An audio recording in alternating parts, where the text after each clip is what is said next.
Madame la Présidente, Monsieur le Conseiller fédéral, Mesdames et Messieurs, veuillez prendre place. Nous allons commencer cette conférence de presse. Je vous donne tout d'abord très rapidement, parce que vous les connaissez déjà, mais les résultats quand même officiels des 3 objets qui étaient soumis à votation aujourd'hui. Je commencerai par l'arrêté fédéral relatif à un article constitutionnel concernant la recherche sur l'être humain. Cet objet a été accepté par 77,2% des votants contre 22,8%. Deuxième objet, initiative populaire contre les mauvais traitements envers les animaux. Le refus de cet objet par 70,5% des votants contre 29,5%. Et enfin, modification de la loi fédérale sur la prévoyance professionnelle, vieillesse, survivants et invalidité. Taux de conversion minimal, 72% de non contre 27,3% de oui. Taux de participation s'est élevé à 45,2%. Et puis je vous donne une dernière information concernant le vote électronique. Aujourd'hui, 18 295 personnes ont fait usage de ce moyen de vote, soit à peu près 11,% des personnes qui avaient la possibilité d'utiliser ce vote électronique. Voilà pour les résultats. Je passe ensuite directement pour le commentaire de ces 3 objets. La parole a d'abord Madame la Présidente de la Confédération, ensuite Monsieur Burkhalter s'exprimera et nous prendrons toutes les questions à la fin. Madame la Présidente, vous avez la parole. Herr Kollege, Herr Vizekanzler, meine sehr verehrten Damen und Herren, ich begrüße Sie zur heutigen Pressekonferenz anlässlich dieses Abstimmungswochenendes und beginne mit der Initiative, die mein Departement zu bewältigen hatte, die Tierschutzanwalt-Initiative. Die Stimmbürgerinnen und Stimmbürger, wie Sie bereits wissen, haben diese eidgenössische Volksinitiative gegen Tierquälerei und für einen besseren Rechtsschutz der Tiere, kurz eben Tierschutzanwalt-Initiative, klar mit über 70% Nein-Stimmen abgelehnt. Damit können die Kantone weiterhin selber entscheiden, ob sie einen Tierschutzanwalt auf Niveau der Kantone einsetzen wollen. Sie wissen, dass bislang nur der Kanton Zürich von einem solchen Instrumentarium Gebrauch gemacht hat und einen Tierschutzanwalt etabliert hat, welcher Tiere in Strafverfahren vertritt. Mit dem Nein wurde einem schweizerischen Obligatorium für einen Tierschutzanwalt eine Absage erteilt. Bundesrat und Parlament hatten ebenfalls die Ablehnung der Initiative empfohlen, weil sie unnötig, überholt und nicht mehr sachgerecht ist. Wir haben sie zur Ablehnung empfohlen, weil wir auf Prävention und damit auf informierte Tierhalter setzen, weil wir auf die Kompetenz der Kantone zählen in diesem Bereich und nicht unnötig in ihre Selbstorganisation eingreifen wollen, weil das 2008 eingeführte Tierschutzgesetz ein strenges ist und auch konsequent umgesetzt wird. Wir werden die Zustimmung des Volkes zum Argumentarium von Bundesrat und Parlament deshalb auch als Votum des Vertrauens in dieses starke neue Tierschutzgesetz, aber auch als Votum, dass man die Entwicklung im Bereich des Tierschutzes in den letzten 15 Jahren als in die richtige Richtung weisend, aber auch genügend erachtet. Der Bundesrat wird weiterhin, trotz dieses Ergebnisses, den Schutz der Tiere als wichtiges Instrumentarium auch unserer Gesellschaft weiterentwickeln. Viele Menschen leben mit Tieren zusammen, viele arbeiten mit Tieren zusammen, etwa in der Landwirtschaft. Wir alle wollen, dass das Tierschutzgesetz den Tieren zugute kommt, ihnen Schutz gewährt und dass unsere Gesellschaft sich weiterhin bemüht, Übergriffe an Tieren zu ahnden. Dafür braucht es weiterhin verschiedene Aktivitäten. Einerseits die schon genannte Information an die Tierhalterinnen und Tierhalter, Zweitens Anstrengungen im Bereich der Prävention, um eben die Tiere vor einem möglichen Übergriff zu schützen. Und drittens, wenn es dann effektive zu Situationen kommt, wo ein Tier leidet, dass dann der Staat auch mit griffigen Sanktionen einschreitet.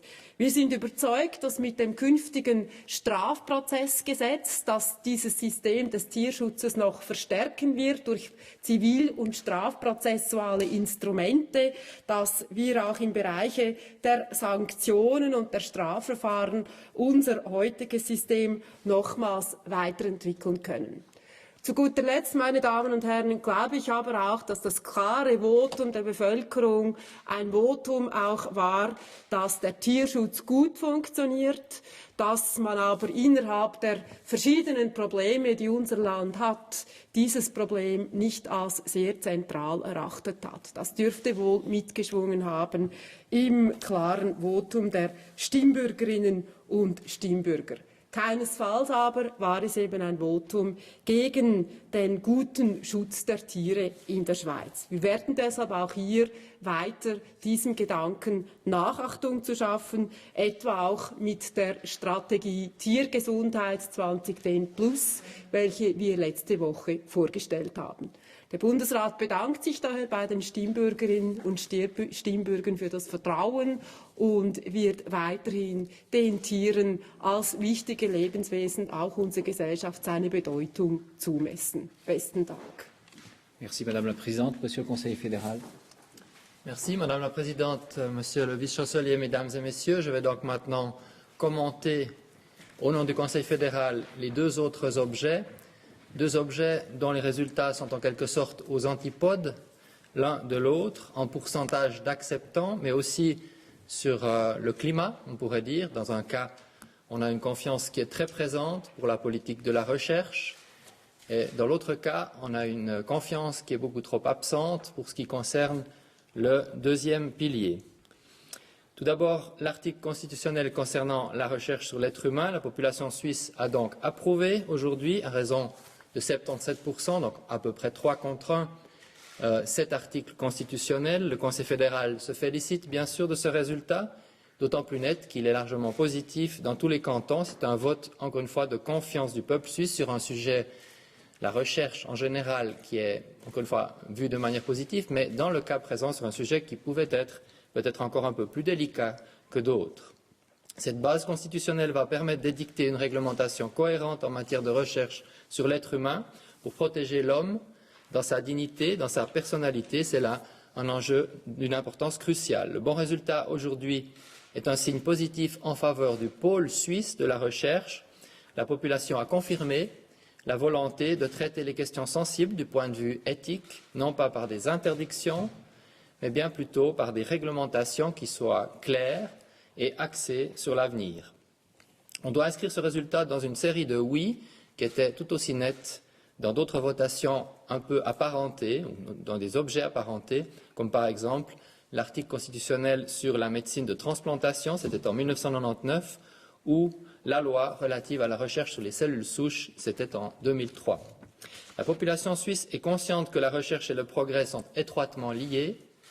Le progrès n'est possible que grâce à la recherche, notamment la recherche sur l'être humain.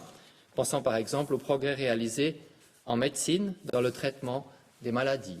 Pour mettre un nouveau médicament sur le marché, eh bien, il est indispensable de tester au préalable sur l'être humain avec de bons résultats. Le oui à l'article constitutionnel est aussi un oui à la question fondamentale de savoir si les personnes incapables de discernement, comme par exemple les enfants en bas âge, les handicapés mentaux ou les personnes atteintes de démence, peuvent ou non être impliquées dans un projet de recherche. L'article constitutionnel fixe des conditions sévères à la protection de ces groupes. Ces conditions doivent être sévères, elles sont suffisantes, nous en sommes convaincus. Exclure ces personnes de la recherche aurait signifié les exclure aussi de certains progrès de la médecine. Or, elles ont droit à une recherche spécifique sur leur maladie qui permet de développer de nouvelles thérapies. Il est également indispensable d'édicter une législation claire et uniforme pour l'ensemble de la Suisse, ce qui n'était pas le cas jusqu'à présent. On ne peut pas justifier que la dignité de la personne soit mieux ou moins bien protégée dans le canton de Genève, par exemple, ou par rapport au canton de Berne. Dans le domaine de la recherche, le fédéralisme, au fond, n'a pas véritablement sa place. Par ailleurs, la recherche est internationale. Elle ne se borne pas au territoire suisse, mais se développe partout dans le monde. Or, la position de la recherche suisse est bonne dans ce contexte international. Notre pays est même à la pointe de la recherche dans certains domaines comme la médecine et la biologie. L'article constitutionnel concorde avec des règles internationales reconnues, si bien que l'on va ainsi renforcer la place de la Suisse dans ce domaine. Le but premier de l'article constitutionnel est la protection de la dignité humaine et de la personnalité dans le cadre de la recherche. En deuxième lieu, cet article vise à garantir la liberté de la recherche. Cette liberté est même le moteur de l'innovation. On peut donc dire que dans ce cas, c'était à la base un projet très équilibré et ça explique vraisemblablement aussi son net succès. Pour garantir la liberté de la recherche scientifique, l'État doit fixer à la fois autant de règles qu'il est nécessaire et aussi peu de règles que possible. C'est exactement ce que fait l'article constitutionnel. Il exige que l'État impose des prescriptions lorsque et seulement lorsque c'est nécessaire pour protéger la dignité humaine. Il délimite un cadre précis qui autorise la recherche à bon escient, qui empêche également les abus. Il fixe des limites nettes, par exemple en affirmant que nul ne peut être forcé de participer à un projet de recherche. En résumé, le oui à l'article constitutionnel produit 3 effets concrets. La recherche sur l'être humain est assortie de règles claires et uniformes pour toute la Suisse. La protection de la dignité humaine et de la personnalité dans le cadre de la recherche est garantie. Et la recherche voit sa liberté sauvegardée, son rôle reconnu. L'article constitutionnel étant maintenant approuvé, on peut passer à l'étape suivante, c'est-à-dire les travaux sur le plan législatif. Un projet de loi relatif à la recherche sur l'être humain a été transmis d'ores et déjà pour délibération au Parlement en octobre dernier, en même temps que le message correspondant. Les débats parlementaires, maintenant que l'article constitutionnel, encore une fois, est approuvé, vont pouvoir commencer vraisemblablement ce printemps. Je passe maintenant à la votation sur le taux de conversion minimal. Le peuple suisse a parlé là d'une voix tout aussi claire, mais dans l'autre sens. Il a refusé la deuxième révision de la loi sur la prévoyance professionnelle. Le résultat est net, c'est 73%, donc à nouveau à peu près 3 contre 1 sur ce projet, là aussi, mais encore une fois dans l'autre sens. L'analyse détaillée des résultats du vote permettra d'expliquer les raisons de ce refus. Le déroulement de la campagne permet toutefois déjà d'avancer un certain nombre de pistes. Il y a plusieurs noms qui se sont additionnés ce week-end. Le nom de ceux qui estiment que le projet du Conseil fédéral et du Parlement était prématuré. Le nom de ceux qui veulent régler différemment les problèmes à venir du deuxième pilier. Et enfin le nom lié au climat général qui n'est pas positif, notamment à l'égard d'une part de l'économie. Ce résultat signifie concrètement que le taux de conversion minimal ne sera pas abaissé à 6,4% en 2016. Le Conseil fédéral prend acte de ce résultat, évidemment le respecte, mais conformément à la première révision qui est encore en cours, le taux de conversion minimal sera donc adapté pour atteindre 6,8% en 2014. Le débat public qui a eu lieu ces derniers mois, tout spécialement ces dernières semaines, a permis de mettre l'accent sur l'évolution du deuxième pilier, d'aborder les enjeux de l'ensemble du système suisse des assurances sociales. En revanche, il n'a pas permis de trouver des solutions communes pour l'avenir. Ce débat ne se termine donc pas aujourd'hui. Au contraire, je crois qu'il ne fait que commencer. Nous le considérons comme les premières phrases d'une longue discussion, les premières phases d'un long processus. Pour le Conseil fédéral, la consolidation durable des assurances sociales constitue en effet une priorité de ces prochaines années. Et la consolidation durable, cela signifie la capacité sur la durée à répondre aux vrais besoins sociaux sans fragiliser les équilibres fondamentaux entre les générations, d'une part, entre les personnes actives et celles qui ne le sont pas ou plus, d'autre part, ainsi qu'entre les partenaires sociaux. Il s'agit donc d'un objectif qui est d'intérêt général et qui est également dans l'intérêt de tous. Il en va de la sécurité sociale non seulement d'aujourd'hui, mais également de demain et d'après-demain, donc de nos enfants et des enfants de nos enfants. Il s'agit aussi d'un objectif qui implique de toute manière des réformes, compte tenu des évolutions de la société, de la démographie, peut-être aussi de l'économie. Et pour pouvoir concrétiser ces réformes, mesdames et messieurs, eh bien, contrairement à ce qui s'est passé aujourd'hui, il faut un climat positif. Il faut que le baromètre de l'Helvétie quitte la zone de méfiance, de doute et d'attentisme, que l'aiguille de ce baromètre national s'oriente sur la confiance, sur la conviction et sur la volonté. Dans une période aussi difficile et aussi incertaine, un tel réchauffement positif du climat politique dans le premier sens du terme, passe par une réaction commune, par une réaction d'unité. Le Conseil fédéral sait qu'il doit lui-même montrer l'exemple, réagir en équipe, afin de convaincre la population de la nécessité des réformes, en particulier dans les domaines du social et de la santé.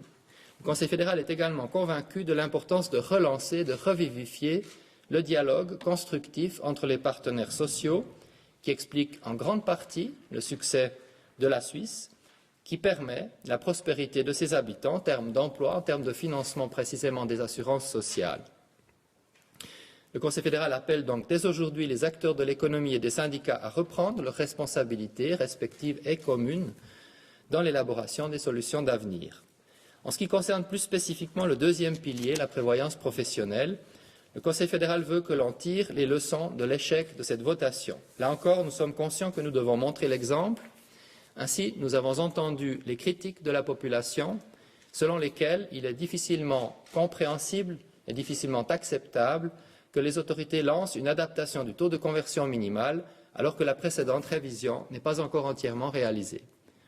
Nous avons également entendu les critiques selon lesquelles une telle réforme doit se baser davantage sur les certitudes et un peu moins sur les hypothèses. En outre, nous avons également compris le besoin de transparence accrue dans la gestion du deuxième pilier. Concrètement, nous nous engageons sur les 4 points suivants.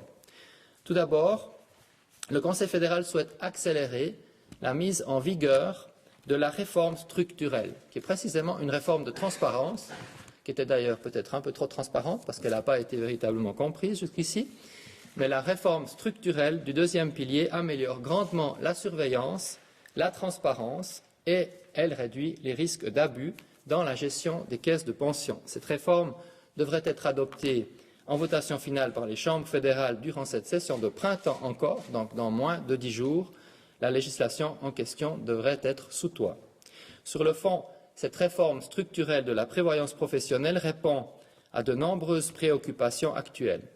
Que prévoit-elle? Elle prévoit en particulier la création d'une commission fédérale de haute surveillance qui agit en toute indépendance. Donc, la nouvelle législation sur la réforme structurelle des caisses de pension prévoit cela.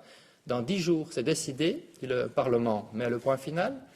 Et l'une de ces décisions, c'est la mise sur pied d'une commission fédérale de haute surveillance totalement indépendante et dans laquelle se trouvent des représentants des partenaires sociaux. Elle prévoit également le renforcement de la surveillance, donc après la haute surveillance indépendante, renforcement de la surveillance également par la cantonalisation et la régionalisation de la surveillance directe. Cette réforme structurelle du deuxième pilier prévoit aussi une délimitation claire des tâches et des responsabilités respectives des différents acteurs du deuxième pilier, organes suprêmes, organes de révision, experts. Tous ces différents acteurs doivent avoir des rôles clairement délimités, des responsabilités aussi clairement délimitées.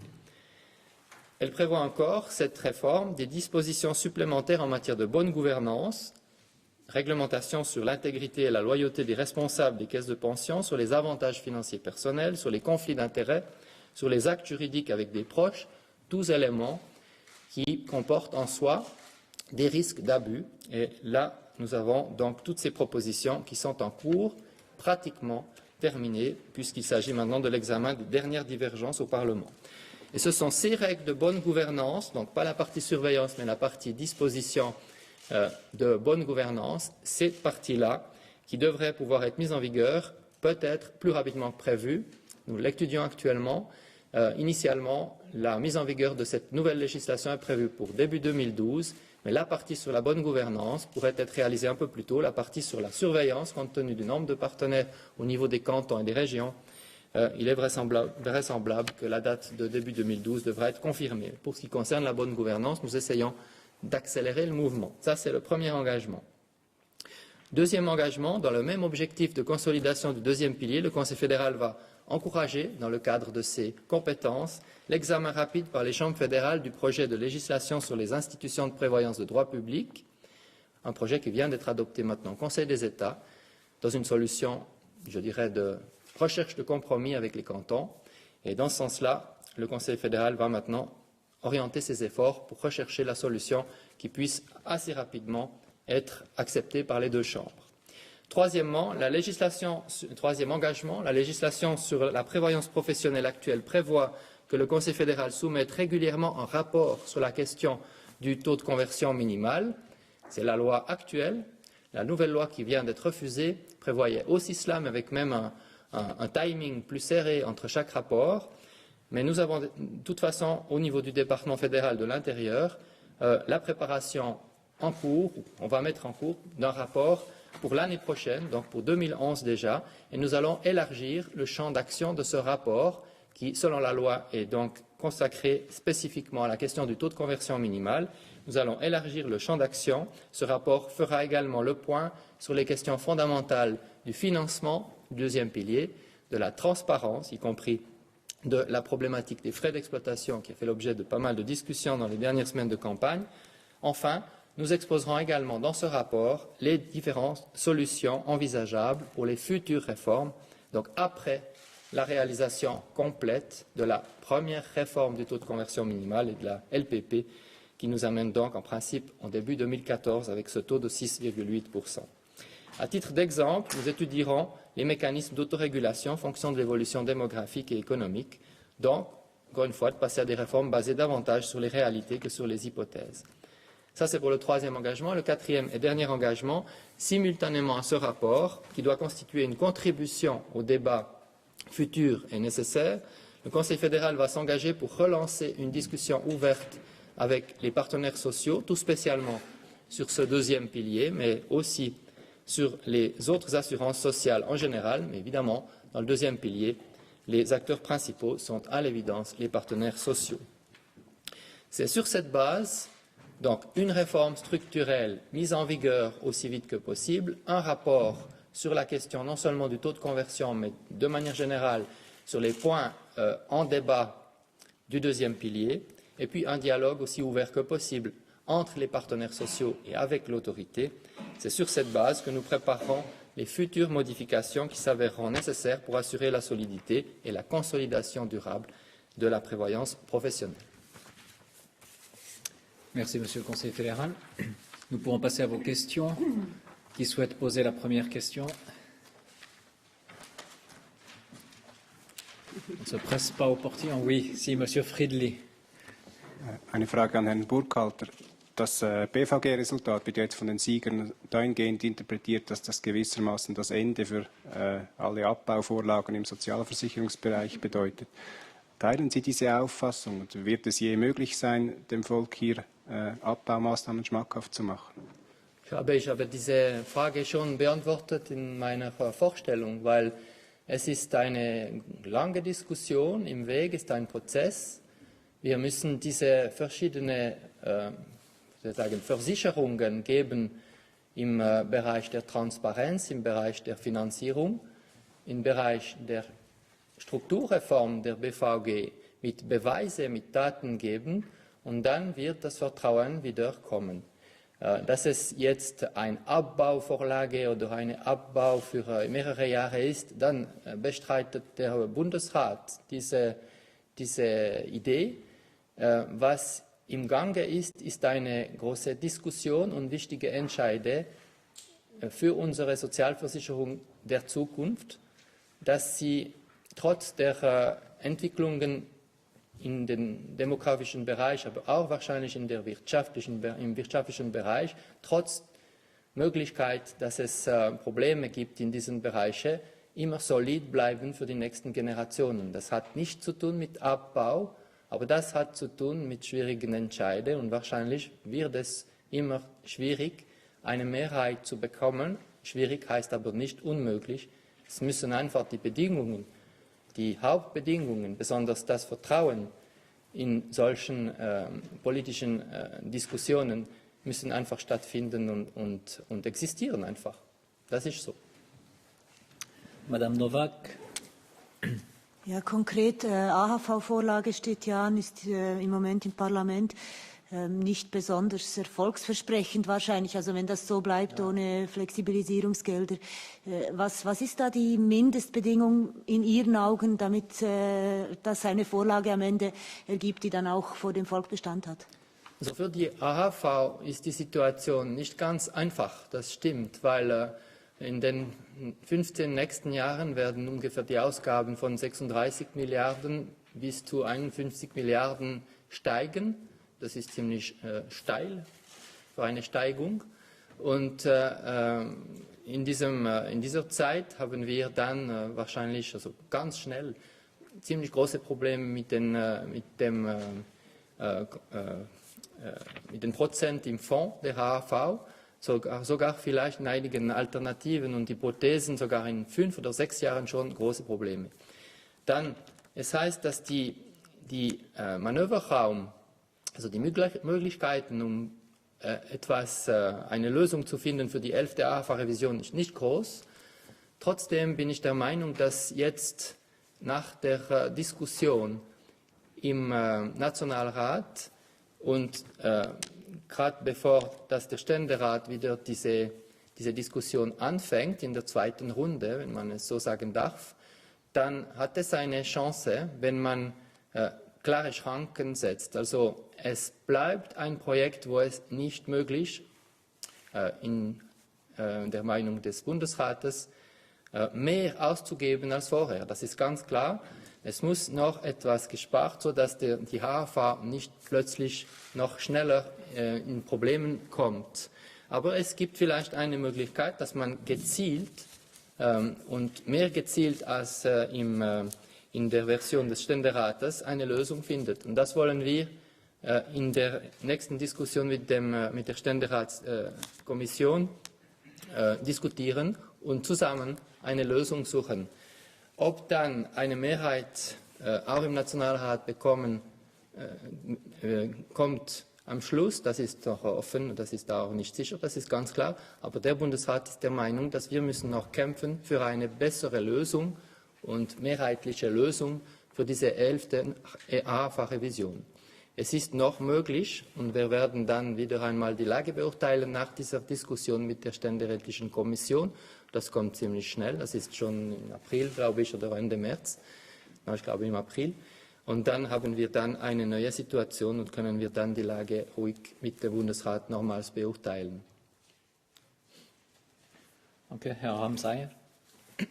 Ja, ganz konkret zu dieser 11. AHV-Revision. Also Ihre Vorgängerin, Frau Dreyfus, hat ja 900 Millionen verlangt für die Abfederung der Frühpensionierung aus der Erhöhung des Frauenrentenalters. Werden Sie diese 700 Millionen, von denen man jetzt noch spricht, dafür einsetzen? Und meine zweite Frage, Sie haben in Ihrer Rede jetzt die viel diskutierten Verwaltungskosten der Versicherungen, die bei 9 Milliarden liegen, nur in einer Klammer erwähnt. Was werden Sie konkret machen, um hier durchzugreifen?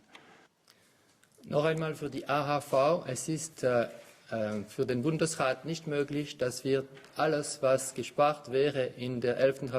Revision wieder ausgeben. Es ist nicht möglich, noch einmal, weil die dynamische Situation der AHV geht jetzt in eine Richtung, wo es ziemlich schnell dann Sanierungsmaßnahmen nötig werden. Dann wäre es einfach widersprüchlich, dass man jetzt alles ausgibt und dann in einigen Jahren sagt, wir müssen jetzt wieder sanieren. Das geht einfach nicht. Dann müssen wir eine Lösung finden, wo man gezielt hilft, aber nicht mit der Gießkanne.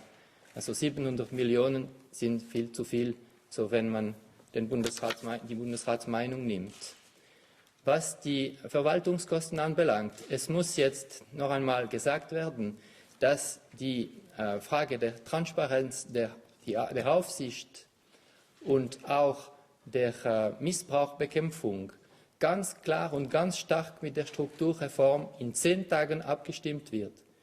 Das muss einfach einmal kommen, das ist so. Und dazu werden wir noch einmal einen Bericht machen in einem Jahr, also ungefähr im Jahr 2011 wird es kommen. Und in diesem Bericht werden wir auch diese Transparenzmöglichkeiten, noch mehr Transparenz zu bringen, analysieren und diese Frage auch noch prüfen. Ganz konkret werde ich dann nicht jetzt Stellung nehmen, aber die politische Wille ist klar. Wir müssen das klären und das ist nötig, so dass Vertrauen wieder zurückkommt in dem Bereich und dass wir dann für die nächste Reform eine politische Situation, nicht einfach, aber besser bekommen. Merci. Monsieur Studer. Es gibt jetzt Stimmen, die einfach sagen, man kann die Beiträge erhöhen, dann ist quasi das Problem gelöst. Wer heute eingestimmt hat, der ist selber schuld. Was halten Sie davon? Also das ist eine Möglichkeit, aber heute kommen wahrscheinlich alle Möglichkeiten. Das ist auch normal, dass man sagt, das oder das. Und es werden ganz andere Rezepte gesagt von verschiedenen Akteuren. Wichtig ist, dass wir jetzt zusammen mit den verschiedenen Akteuren ernst, aber ruhig diese Lage beurteilen und die Lösung, die mehrheitlich ist oder am meisten mehrheitlich sein kann, zusammensuchen. Und ich möchte nicht jetzt Stellung nehmen für eine oder für die andere Maßnahme. Ich habe gesagt, wo wir uns als Bundesrat, als Team engagieren. Und wir werden das tun und wir werden das tun, so dass die nächste Reform viel mehr Chancen hat als diese da. Monsieur Friedli. Sie wollen in diesem Bericht auch die Möglichkeit einer Selbstregulation prüfen beim BVG. Also könnten Sie sich vorstellen, dass man die Höhe des Umwandlungssatzes aus dem Gesetz nimmt und an eine Formel knüpft, wo das dann jeweils automatisch geschieht? In einer Verordnung, meinen Sie? Oder ich habe nicht verstanden am Schluss. An eine Formel knüpft, was dann automatisch jeweils bestimmt wird. Ja, so. Ja, also dass es gesucht wird, dass nicht mehr nur Hypothesen am meisten genommen sind, um dann den Mindestumwandlungssatz zu festlegen, aber etwas, das dynamisch Beweise, also Realitäten hat, dass es dann durch diese Realitäten den Mindestumwandlungssatz festgelegt wird, das wäre eine gute Richtung. Das ist ganz klar, ist nicht so ganz einfach. Aber das wäre besser, weil es stimmt, in dieser Kampagne ich habe es vorher auch gesagt, und das ist eine Kritik, die berechtigt ist von mir aus, aber die schwierig neben zu haben, ist auch schwierig. Aber ich meine, es stimmt schon, dass diese Kritik, dass es jetzt nur mit Tendenzen und mit Hypothesen gearbeitet wird und dann, dass es nicht Beweise gibt für 20 Jahre, wie die demografische Entwicklung sein kann oder wie die Rendite sein werden, das stimmt schon. Dann suchen wir einen solchen Mechanismus schon, aber dass es gefunden wird, ist noch offen. Encore une question, Monsieur Guillaume. Oui, Monsieur le Conseil fédéral, vous avez cité 3 noms. Moi, j'en vois un 4e, c'est un nom au Conseil fédéral. Est-ce que vous n'avez pas l'impression que le peuple aujourd'hui a dit non au Conseil fédéral parce qu'il avait mal géré l'affaire UBS, parce qu'il a mal géré l'effondrement du secret bancaire et parce qu'il a mal géré l'affaire Lidl? Alors le peuple aurait dû dire non, ou en tout cas largement moins oui à l'article constitutionnel sur la recherche sur l'être humain. Donc, et il aurait pu encore ne pas donner un soutien aussi net au Conseil fédéral dans le combat qu'il a mené contre l'initiative sur l'avocat pour les animaux. Donc, franchement, on peut le dire, mais on ne peut pas vraiment l'affirmer. Parce que si on a 3 objets et dans 2 objets, il y a très clairement la position des autorités, Conseil fédéral et Parlement, qui est confirmée, et dans le 3e, clairement l'inverse, on doit quand même se poser la question si sur le 3e, il n'y avait pas réellement un problème général. Et je considère que le non, et encore une fois, quand j'ai parlé des noms, le nom dont vous parlez était compris dans le non au climat politique et économique qui est actuellement autour des assurances sociales un problème réel pour obtenir un oui à une réforme. De là à prendre cela pour un acte punissant en quelque sorte le Conseil fédéral à cause d'autres dossiers, là je crois que vous allez beaucoup trop loin et que les résultats d'aujourd'hui démontrent en fait pratiquement l'inverse sur les 2 autres objets. Une autre question, Madame Zubler?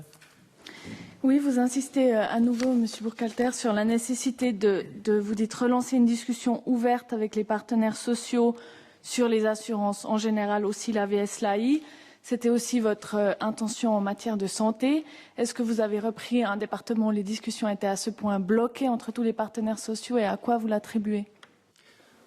C'est très différent d'un point à l'autre, mais de fait, c'est vrai qu'il y avait dans ce dossier-là, j'ai trouvé des crispations assez fortes.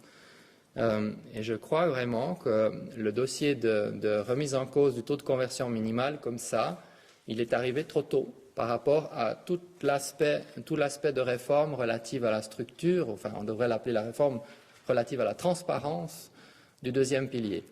Je pense qu'on a mis les éléments dans un ordre qui n'était pas bon. Par ailleurs, en effet, on ne peut rien faire dans ce pays, et c'est bien comme cela, sans les partenaires sociaux dans ce genre de dossier. Ce sont les partenaires sociaux qui ont réussi chaque fois qu'on a eu des progrès à se mettre d'accord. Et c'est clair que si l'on part à ce point-là en ordre dispersé, il faut dire que lorsqu'il y a eu la votation, il n'y avait pas vraiment un ordre dispersé, il n'y avait même pas d'ordre dispersé du tout dans la commission d'experts, où même les syndicats étaient d'accord, mais enfin ça c'était une autre époque. Mais après, depuis le moment où il y a eu véritablement campagne, on a vu quasiment le ciseau se faire entre les positions. Et je pense réellement qu'en effet, il faut retrouver la capacité de chercher ensemble la solution et à un moment donné d'admettre qu'un compromis est nécessaire entre les partenaires sociaux. Et si j'ai bien compris les premières réactions de cet après-midi, certaines d'entre elles vont dans ce sens-là. Le Conseil fédéral va donc s'engager à pousser également à cette roue du dialogue et surtout de la collaboration positive et constructive entre les partenaires sociaux. Dans les autres domaines, je crois qu'on voit clairement dans la santé une volonté d'aller de l'avant de manière très, très large. Simplement, toutes les réformes sont délicates parce qu'elles ont toujours eu un effet négatif pour l'un ou l'autre des grands partenaires. Donc il faut maintenant aussi que dans ce domaine-là, les différents partenaires voient la possibilité d'accepter quelques éléments négatifs pour obtenir une réforme qui globalement est positive et surtout permettre de débloquer la situation. En la matière, je suis assez confiant, d'autant plus que les projets qui sortent des commissions actuellement sont des projets assez largement soutenus et qui sont courageux. Donc, dans le domaine de la santé, il y a des éléments très positifs. Pour ce qui est de l'AVS, on a fait le point tout à l'heure, c'est assez délicat. Et pour le moment, la solution, l'œuf de Colomb, n'a pas encore été trouvée. Pour ce qui est d'autres dossiers, comme par exemple l'assurance invalidité, je crois là aussi que, de manière générale, les partenaires sont conscients de la situation catastrophique dans laquelle se trouve cette assurance. Évidemment que pour les remèdes, ce n'est pas facile à avaler, mais l'analyse générale est partagée. Donc il faut faire une analyse assez nuancée. Il n'y a pas un département, ici en l'occurrence, qui est à ce point-là un département de tension. C'est la dernière question, M. Ramsayer. Ja, Herr Bundesrat, Sie haben ja, das Volk hat Ihnen ja in der ersten Abstimmung eine richtige Ohrfeige verpasst. Fühlen Sie sich eigentlich auch ein bisschen als Opfer einer vergifteten Erbschaft, die Sie haben übernehmen müssen? Absolut nicht. Also die Regierung ist so gemacht, dass es eine Kontinuität gibt und das ist sicher kein gutes Ergebnis, aber das ist sogar eher eine Ermutigung für jetzt, für die nächste Zeit und dass man in der nächsten Zeit mit dem ganzen Bundesrat und nicht zu departementalisiert gesehen, dass wir dieses oberste Ziel der Sanierung der Sozialversicherungen für die nächsten Generationen zusammen anpacken. Y a-t-il encore une question? Si ce n'est plus le cas, je vous remercie et vous souhaite un excellent après-midi encore.